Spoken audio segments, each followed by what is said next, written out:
Hello, Pastor Mark from the Word of Life Fellowship Church, back again with a quick Bible study, a little message today. More a word of encouragement than anything. In Philippians chapter 4, verses 6 and 7, the Apostle Paul gives us some words of encouragement that I would like to echo today in hopes that it's a blessing to someone. I'm reading from the New King James translation on my Bible app on my phone. Be anxious for nothing. A lot of people are filled with anxiety today. So take a breath and let's be anxious for nothing, but in everything, by prayer and supplication, with thanksgiving, let your requests be made known to God. I'm going to read that verse again. I'm going to try not to break it up like I just did. Be anxious for nothing, but in everything by prayer and supplication with thanksgiving, let your requests be made known to God. And the peace of God, which surpasses all understanding, will guard your hearts and minds through Christ Jesus. Now the apostle goes on to talk about things we should be thinking about, things we should meditate on, things that are true and noble and just and pure and lovely and of a good report, meaning good news. If there's any virtue or if there's anything worthy of praise or praiseworthy, think on these things. There's a lot going on in our world today. A lot. And it can be disheartening. It can be discouraging.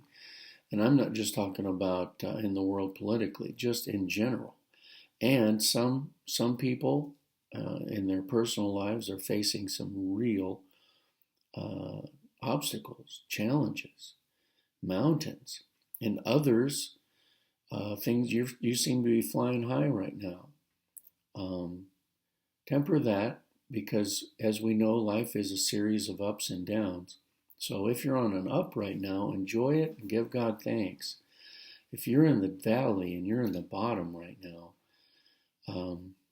give God thanks, and He's going to bring you through it and up, out, back up on a high place again. If there's anything that we should be thinking about, it's good things, pure things, honest things, etc., as the Apostle Paul mentions in the successive verses in this chapter. What we put in our brain is what's going to come out. Back in the early 1980s, when I was in high school, there was a popular phrase among my classmates that were taking computer classes and learning basic programming. And the phrase was garbage in, garbage out. And the idea there is that a computer will only put out what is being put in, what's programmed into it. So if it's coming out bad, well, then the programming was bad. Or in other words, garbage was put in, and so therefore garbage came out. Whereas if you put it and you programmed it correctly, suddenly it's doing exactly what you want. So that's our minds kind of work in a similar fashion. The things we think about, read, see, hear, talk about, what we're feeding our mind, that's what our thoughts are going to be around. And if you're feeding your mind with things that are making you fearful or afraid or filled with stress or anxiety, maybe it's time to think about something else. That is plain and simple, and boy, is that dumbed down. Pastor Mark, you don't know what I'm going through.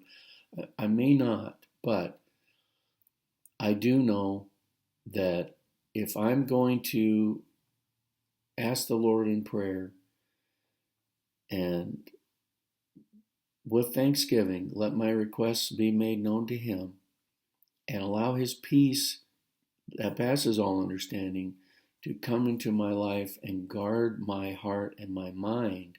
Why would it need to guard my heart and mind against the things that are filling me with anxiety, stress, fear, etc.? And some of those things are the opposites of what Paul was telling us from verse 8 and 9 and I think 10 of this chapter. Things that are not true, not noble, not just, not pure, not lovely, etc., not of a good report. Those things will wear you out. Paul is saying, don't be anxious for anything, but in everything by prayer and supplication and with thanksgiving, let your requests be made known to God. And His peace,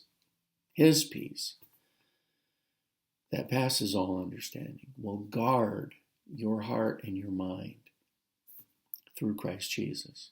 And it does need to be guarded because of all the things that our minds are bombarded with on a daily basis. That is my word of encouragement to you today. I hope that it is a blessing to you. I hope that you're able to take these few words that I've said and say to yourself, you know what? I need to make my prayers to the Lord a little bit differently, maybe from a standpoint of thanksgiving rather than the standpoint of fear and unrest. Well, God bless you. I hope that you have a great rest of your day. I'm not sure what time of day you will be seeing this, but thank you. I hope to see you this Sunday morning at the True by Hilton here in Omaha, Nebraska at 72nd and Haskell, right behind the Scooters Coffee Shop off 72nd Street. God bless you. I hope you have a great rest of your day.